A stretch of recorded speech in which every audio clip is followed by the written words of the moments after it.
it gives me great pleasure to welcome Pankaj Joshi because he also is a very close friend of mine and I have known him for a long time and he is a very, very distinguished scientist. He has challenged the orthodoxy of so-called cosmic censorship and heralded very exciting investigations into naked singularities. And any time these may be actually revealed experimentally, and so we should thank Professor Joshi for taking us on a totally new voyage. Let me briefly read out your biodata. Professor Pankaj Joshi is presently the founding director of the International Center for Cosmology at Charotar University of Science and Technology. He obtained his PhD in theoretical physics from Saurashtra University in 1979. After his doctoral work, he joined the Tata Institute of Fundamental Research in Mumbai as a visiting fellow. He held several positions at TAFR Mumbai from 1980 to 2018. He was a senior professor at the Department of Astronomy and Astrophysics. He served as president of the Indian Association of General Relativity and Gravitation from 2010 to 2012. He also currently holds the position of president at Gujarat Science Academy. His research interest lies in general relativity and cosmology. He has published more than 200 research papers in reputed international journals. He has also written an extremely deep and thought-provoking book. So he is a man of many accomplishments. He is a fellow of the World Academy of Sciences, Indian National Science Academy, National Academy of Sciences, and received the INSA Vainu Bapu Award in 2020. Professor Joshi, we welcome you to deliver your talk. You have 45 minutes for your presentation and 15 minutes will be for questions. At 5 minutes to the end, I will vigorously wave my hands and please take note of that. Thank you. Okay. Thank you very much for this very kind introduction. I am very grateful. Can you hear me? Can you hear me all right? Can you hear me? Yes, sir. Okay, wonderful. Thank you so much. I would like to very warmly thank the organizers, the honorable members present here, and also the bosses and all others who have participated in the organization of this extremely interesting meeting. It has provided me an opportunity to think on several interesting questions. I apologize for not being there in person due to inevitable circumstances, but I hope to catch up with you in near future to carry on this interesting dialogue. With these words, can we go to my presentation? If it can be displayed.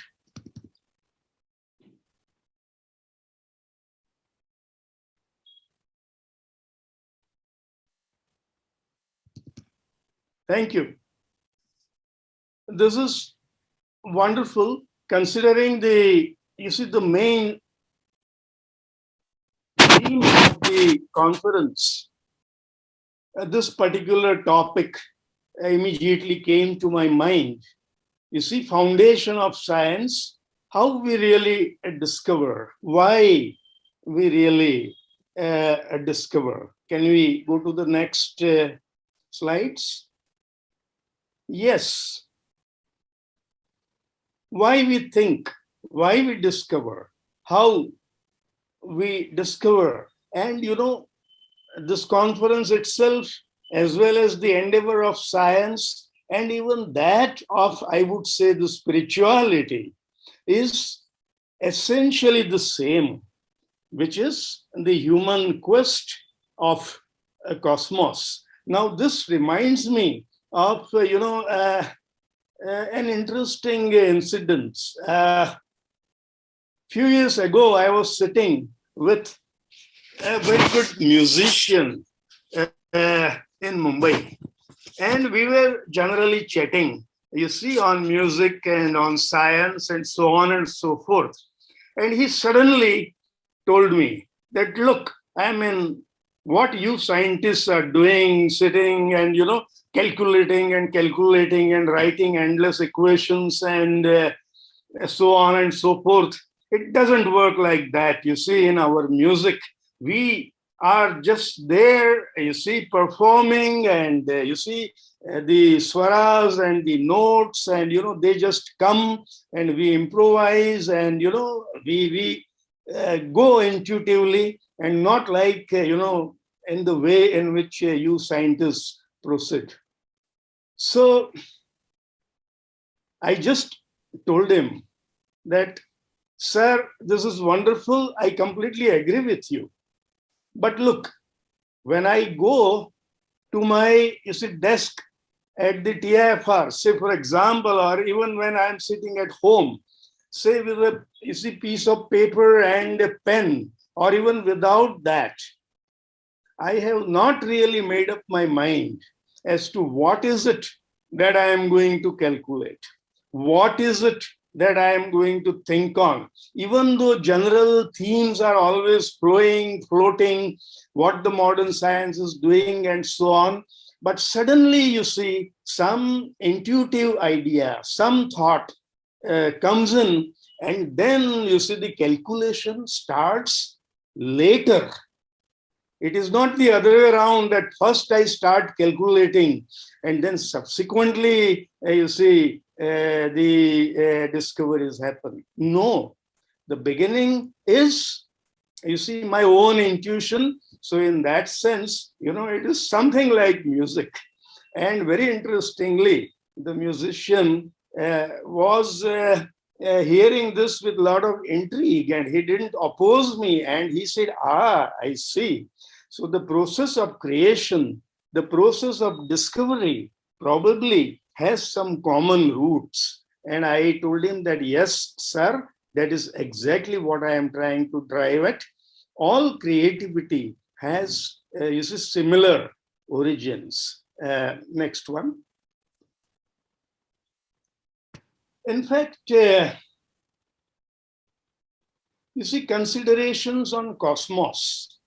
And when I say cosmos, when I say universe, it includes everything. It includes you, it includes me, it includes the far outreaches of the galaxies, the clusters of galaxies, but also the processes within us and the great processes of, the large hadron colliders or particle accelerators, so on and so forth. However, the point is, considerable attention and effort has also been devoted in various traditions, including the Indian tradition also. If we look at, some of our ancient texts, and only recently I was taking a look at what is, known as the Nasadiya Sukta. So there have been questions on universe. There have been efforts to understand the nature and structure of the creation. What I mean to say is, modern science certainly inquires about the universe, but who is doing modern science? It is the human being who is doing the so-called modern science.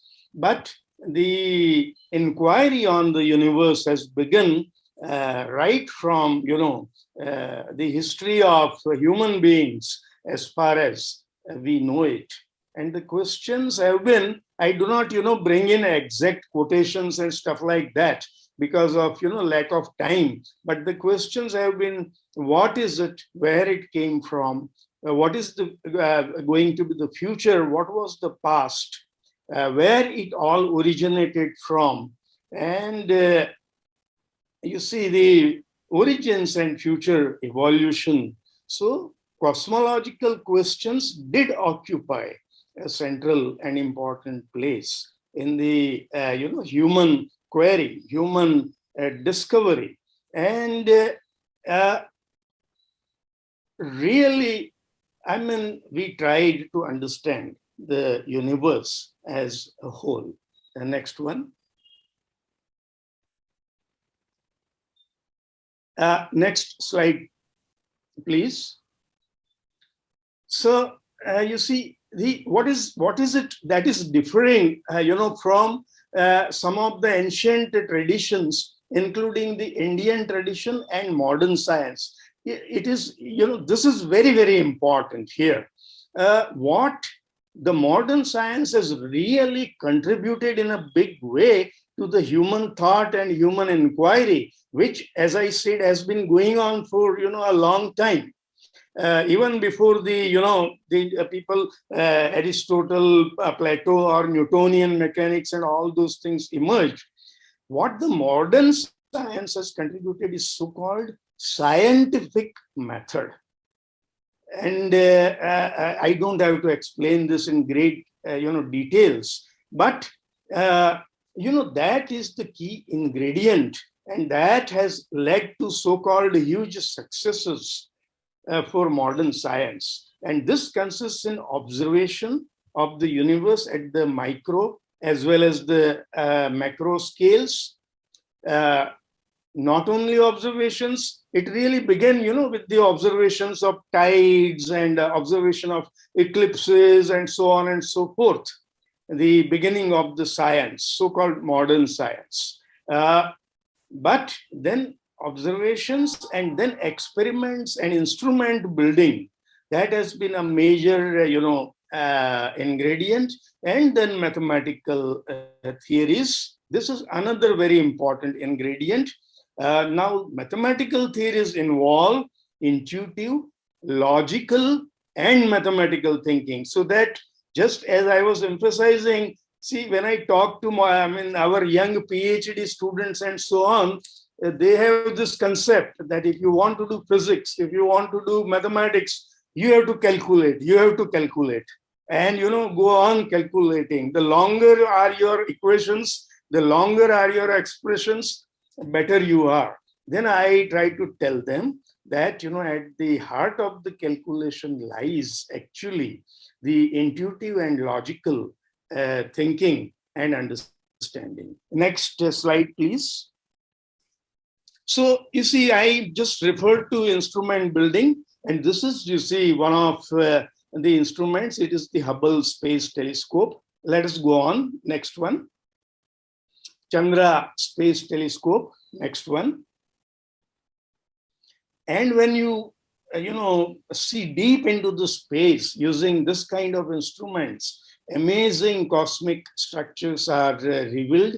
This is one of the galaxies. Next. And a view by the Hubble telescope of the far away, you see deep into the space, cosmic structures. Next. At the root of all this kind of observations and so on lies the theoretical thinking of people like Max Planck and Werner Heisenberg and you see Schrödinger and of course Einstein and so on and so forth. The power again lies in the power of mind. You see, I'll be coming back to this theme actually in a short time. But you see, that is where I'll be coming to, that it is the mind, you see, the human mind, the human intuition, That is the origin more than, you see, today, if you go out there in the, city and in the town or in, any of the congregations, basically science is mistaken for technology. You see the gadgets and so on and so forth. But it is the, so to say, the power of mind. This just reminds me, I cannot resist repeating Einstein with his wife. You see, was visiting one of the, major telescopes. And then, you see, his wife suddenly asked that why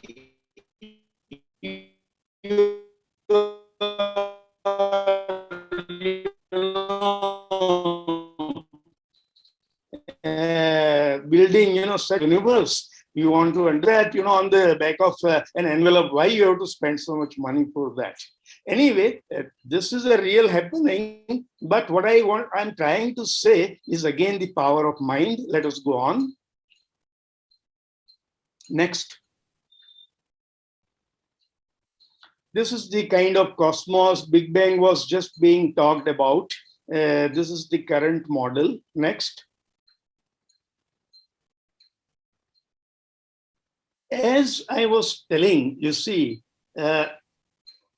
just I mentioned about the modern cosmology.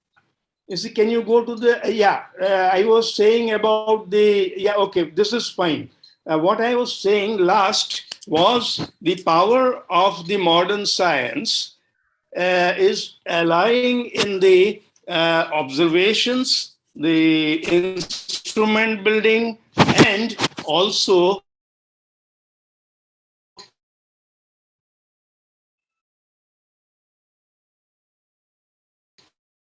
the scientific. I was just saying that when we come to the modern cosmology or modern scientific considerations, most of the time the focus is on so-called quote unquote material universe. I'll be coming to this towards the later part of my talk, but this is a kind of a limitation, so to say. But science will be getting finer and finer. This is what I'll emphasize later on. The methods are, superb. The observations are superb. The theory building is going on. The predictions are, being made. And this scientific method has been a success. On the other hand, the cosmologies in Indian or, other traditions, they consider, you see, the mind, the body, and the external universe as a single integrated whole.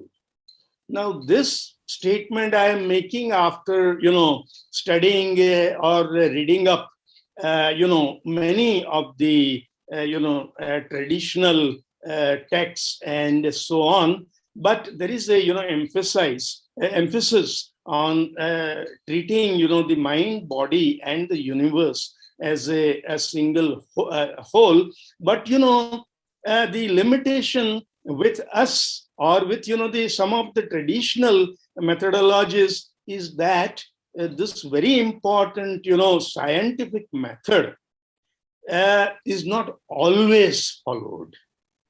And this is, I think, a relatively recent phenomenon of, past few decades or centuries, I would say. When you go back really into our tradition, the inquiry, the logic, the mathematics, it was never ignored. But let us go on. Next one. Next one. You see, when you go to some traditions like Jain traditions, there is a cosmic human being, to your left. And on the other hand, the modern science is also starting to inquire, the cosmos and the relationship with human being, especially in modern quantum theory. Now, you see, people like David Bohm and even Schrodinger advocated But then later on, in the successes of the technological successes of the quantum theory, the Bohm and Schrodinger's considerations were somewhat sidelined, but now they are coming the observer and observed and so on. Next one. The modern cosmology, even though you see scientists, whenever talking to a so-called quote unquote non-scientific audience, they always portray the successes of science. However, we must realize that in fact modern cosmology has also got very serious issues and problems. It is definitely not free of contradictions. I will not go into the detail due to in the interest of time, and because I want to emphasize some other points also. But there are issues like homogeneity problem. There is an issue of space-time singularity.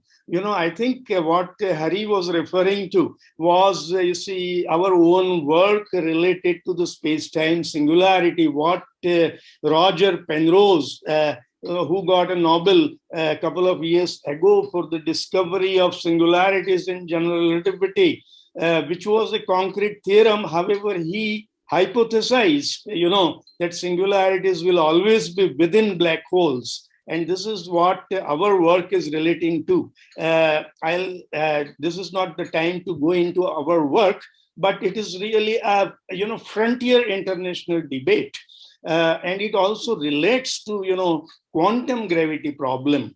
I will again come back to this soon, but the point is, on one hand you have quantum theory governing the micro and gravity ruling the macro, and we simply do not have the matching. What I am trying to say is modern cosmology has for many decades, I am not saying for past few years, but since its beginning, there have been serious fundamental problems. So it's a very good, case to make that why not we look at the universe? Can we not look at the universe in an integrated and holistic manner? Next slide, please.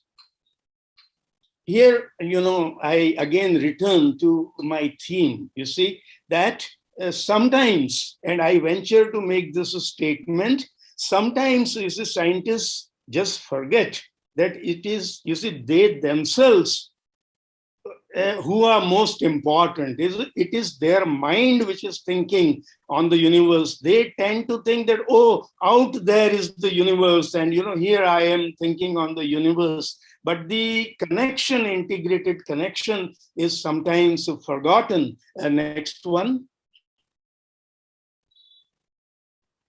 And there are some connections, are sort of made. Next one.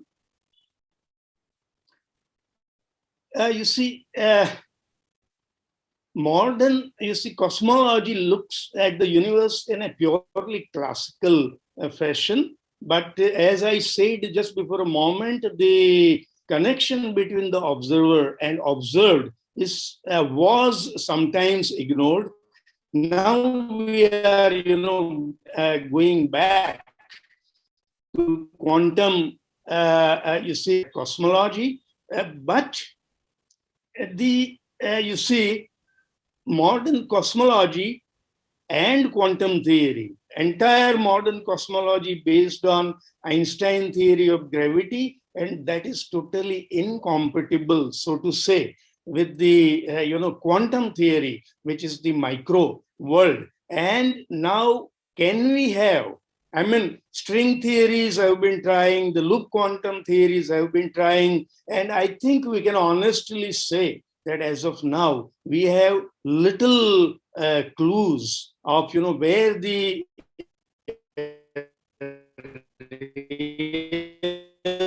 theory might be something from the overall. See, this is where we have to make an effort. We have to bring in new inputs. We have to bring in new inputs from the traditional knowledge. Then only it will be valued. Hollow and empty statements will not work, really. We will have to bring in concrete statements, concrete insights from the traditions. You see, I was sitting with Satyavrat Shastriji, a big Indologist in Delhi, and internationally famous.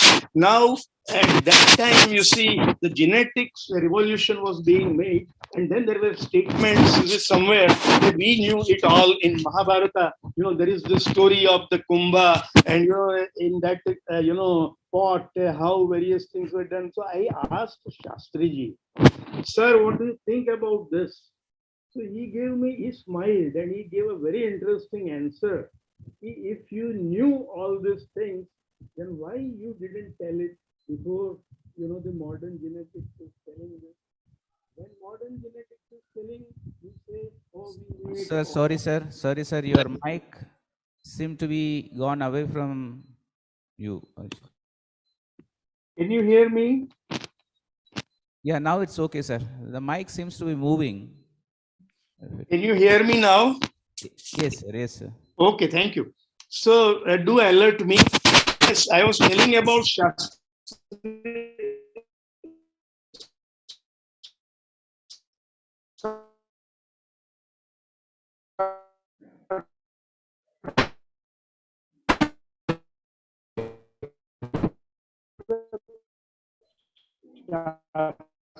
We lost you again. We lost you again.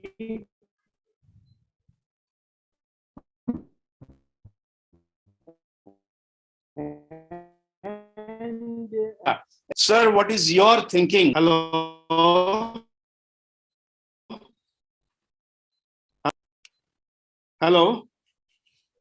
Yes. Yes, sir. Hello? Yes, sir. Can you hear me? Yes, yes, clearly. Thank you. So you see, he just smiled about this ancient, came on the ancient knowledge. He said that why you didn't tell it, Excuse before. me, sir. Something is moving your mic. It is creating a big disturbance. Can you please I will. make sure your mic doesn't move and What your does what video does what doesn't, does camera moving of doesn't move? what does moving of mic mean? I mean, I have the mic icon. If you have a headset with mic, it would be better. Oh, okay. Currently, at the moment, I don't have the headset with me. Shall I rejoin? Is that okay? This is okay, sir. If it is just left like this, it's okay. Okay. Fine. Can you hear me? Yes, sir. So, Shastriji just remarked that you better, bring out the new knowledge from our ancient traditions. That is what he emphasized. Next one. Okay, so I think we need to find what the gatherings like us need to do is we need to find specific examples of insights or quote unquote science within, our traditions. And I think that this requires serious research. We need to go into the details, into the depth of, rather than superficial or, the surface studies, we need to go into the depth. And if we go into the depth, there is so much really to learn from, the traditions also. And this is where, in fact, the research and investigation and collaboration between the modern scientists and the scholars, Indian scholars or the tradition scholars is needed. I would like to emphasize here, one final question. Can quantum theory really explain consciousness? I hope my voice is clear. Can you hear me? Yes, sir. Okay. Yes, sir. Very important question, can modern quantum theory explain the consciousness? In my view, the answer is probably no.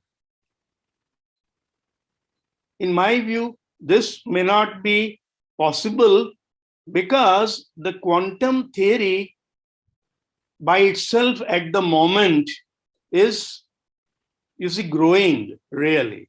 Our knowledge of elementary particles, our knowledge of quantum theory itself is within evolution. A very concrete example is its incompatibility with gravitation, the force of gravity. What we really need to do is really, develop our knowledge of the micro world much better. For example, only recently news have come out that our so-called grand unified theory needs further complements. It needs to grow further. Similarly, as I mentioned, David Bohm, Schrodinger, Heisenberg-like considerations as opposed to, purely pragmatic Niels Bohr-like considerations, they have to be combined. See, what we are trying to do here, we are trying to, describe, quote unquote, matter. What is matter? The matter is, you see, atoms, the nuclei, the elementary particles, so on and so forth. But we have gone only up to, you see, the elementary particles. But really, what we need is, you see, so to say, a theory, a much better understanding of the matter. Now, really speaking, just recall, you see, Bhagavad Gita. What Bhagavad Gita says, you see, it describes, you see, Bhumi, Rapo, Analo, Vayu, Kham, Mano, Buddhi, Revacha. I'll repeat. Bhumi, Rapo, Nalo, Vayu, Kham, Mano, Buddhi, Revacha, Ahankara, Iti, Yamme, Binna, Prakriti, Rashtadaha. That is beginning with the earth, that is the gross matter. Beginning with earth, the gross matter, Bhumi, and then, they describe various elements. But the important point I want to emphasize is that the Mano, Buddhi, and Ahankar. So that is also included in the so-called Prakriti. Prakriti is what I would call matter. So really, I would like to make a statement. The mind itself is also a very subtle form of matter. Whereas the usual, matter that we see is kind of much gross form. But if we go back to the, Gita, and this is my personal interpretation, many of you may not agree with me, that's okay, but I take this freedom. The important point is, this is all Prakriti, and allow me to call Prakriti as kind of matter. Then you see the mind itself is also kind of a matter, and that we have discussion of, tanmatras and, the very subtle forms of matter. And why I said, you see, about quantum theory is there might be even more subtle forms of matter. We have to go there, and then mind itself could be the matter, and the usual matter that we see could be, so to say, if I use the term, it could be a grossified mind. That is, you see, we often say that there is Chaitanya, or there is, you see, life energy in each of the particle, even though the stones or the trees or the, the mountains and so on and so forth. So some kind of a collective view of the universe, if we develop, and then quantum theory will have to, so to say, evolve. And then, you see, we have to go further. And then we will be able to, so to say, describe, I would say, the universe in its entirety. I mean, Schrodinger equation, the wave function and so on, just like Newtonian, laws, when we go to the subtle forms of matter, then, it could be another approximation. But the first step we will have to take will be to combine really the modern quantum theory with gravity, and then we go really further exploring. But what I was trying to say at the end of my talk is that how we discover, why we discover, it is all related to this, subtle energy, that we ourselves have, which is, the human mind itself. And human mind could itself be an extremely subtle form of matter. And when I say mind is matter, I am not degrading, the human mind and its power. I am in fact elevating, I am in fact elevating what we call matter. So I am also trying to say that I frequently hear, there is this artificial divide. Oh, the spirituality is different, science is different. Science cannot, probe the spirituality. And, spirituality is just a matter of faith.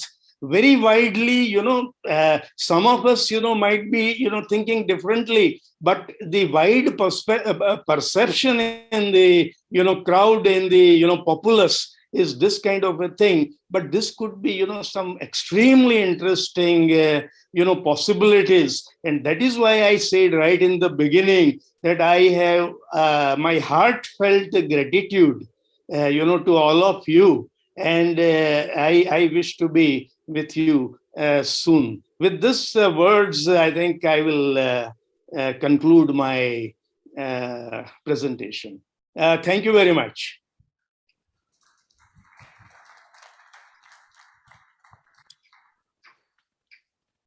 Thank you, Professor Joshi, for your very inspiring presentation on the foundations of cosmology. Now we are open for questions.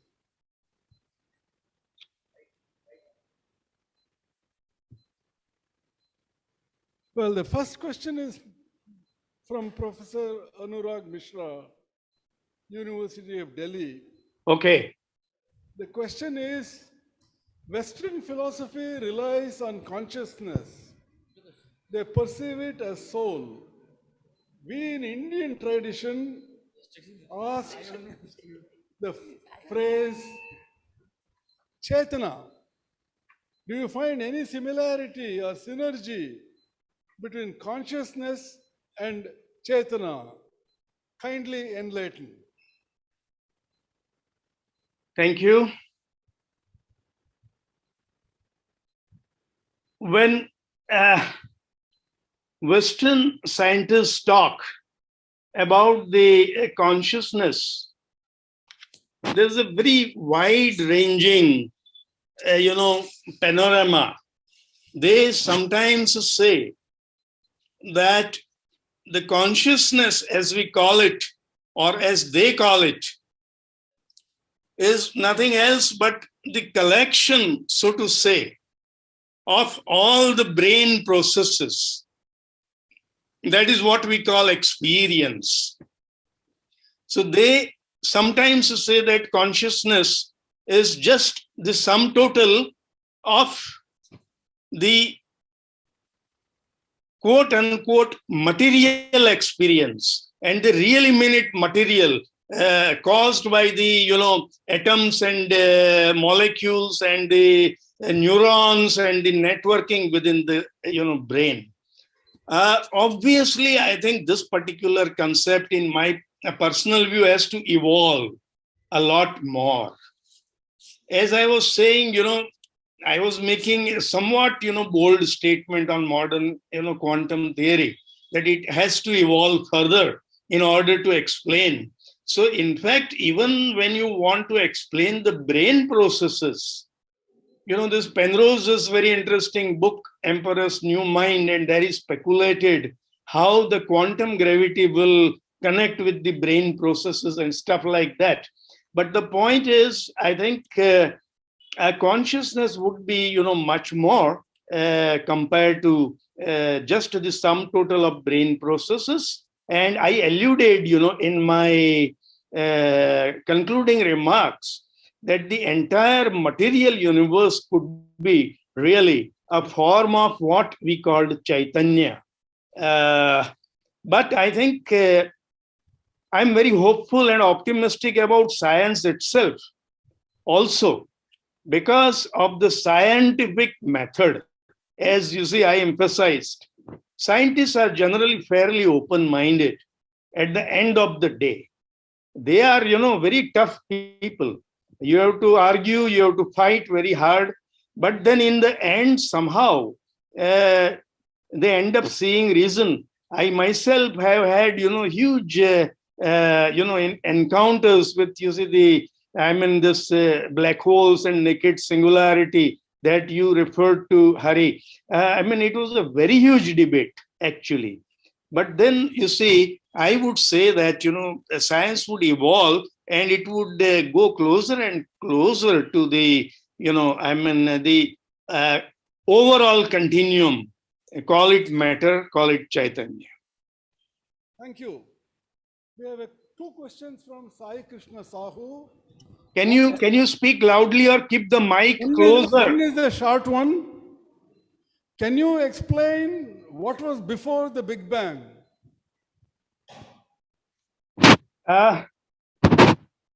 This was alluded to. Could you hear the question? Yes, I heard the question. What was before the Big Bang? I would say my short answer would be there was Sir, another. sorry, your mic has again gone away from you. But save your energy because there is a much longer question. Hello, can you hear me? Sahu. Can you hear me? I'm reading out the longer question to you now. Can you hear? Sir, a little bit closer will be better. The mic can be a little bit closer. Can you hear me now? Yes. Wonderful. The short answer to the short question, there was another universe before the Big Bang. Okay. If I explain it in more detail, it will become a longer answer. So you better go to the longer question, Hari. So the question is, we see that every day new discoveries are made in the field of cosmology that are challenging our previous theories.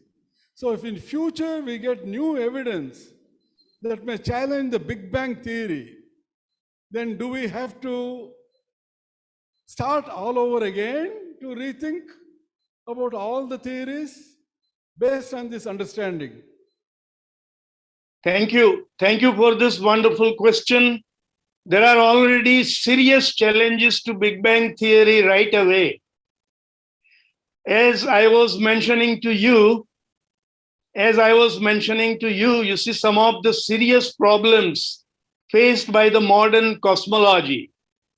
So in fact, there will be serious reconsideration of Big Bang theory already, but I think the important key elements of the Big Bang also will be preserved. So there are some basic, tenets of, very important insights on cosmos in the Big Bang theory. Thank you. There's a question from Sujit Roy. What is Advaita Vedanta and its relation to mind, matter, consciousness? I am sure there are much more learned people in the audience. I see Swamiji sitting in the front row, and also some others who would be better qualified to answer this question. But I will definitely venture into answering this. You see, what I was referring to mind just some time ago. And it is the total, you see, stability, purity, and you see the stability, purity, and the fineness of mind. That is what I would call the key goal of Vedanta. In Vedanta, these things are termed as, you see, Mala, Vikshepa, and Avarana. Our human mind has, you see, this Mala, Vikshepa, and Avarana, and by Shravan, Manan, Nididhyasan, we have to, remove these impurities of mind. And when these impurities are removed, the mind shines, you see, in its supreme glory. And I believe, this is my personal perception, this is the key, goal of Vedanta, and this is the key goal of science also. Really speaking, only when the mind concentrates, you get the scientific, insights. Let me take a moment, Hari, to describe, Newton was asked this question, Isaac Newton, that how you discover the cosmos, how you know these laws of, basic laws of nature that, others are unable to fathom. And Newton's answer is extremely enlightening. Newton said that I just focus, I just concentrate on a big problem. All I have to do is I have to hold my mind on this question. Mind my words here, mind Newton's words here. You just hold on. You just hold on your mind to this big question. And then Newton says that just as, you see, the sun rises, dispelling all darkness, slowly I start getting new ideas, the new light into the whole, problem, and I discover the new law. So this is, again, to my mind, nothing else but meditation or Vedanta. Thank you. There is a question from Savit, Concordia University, Montreal. Is there a way to verify the scientific method using the analogy of modern science, as scientific method cannot be used to verify the scientific method itself? Very good point. This reminds us of, you see, Kurt Gödel and many other scientific philosophers who talk about the, limitation of modern scientific methodology. I would say that it has, given us many good insights, but then we don't stop over there, and we have to use, so to say, the scientific method itself to, overcome and, exceed or, go beyond the scientific methodology. Certainly, and that takes us again to the realm of, the entering the, mind itself and how the mind functions. That is how I would say it.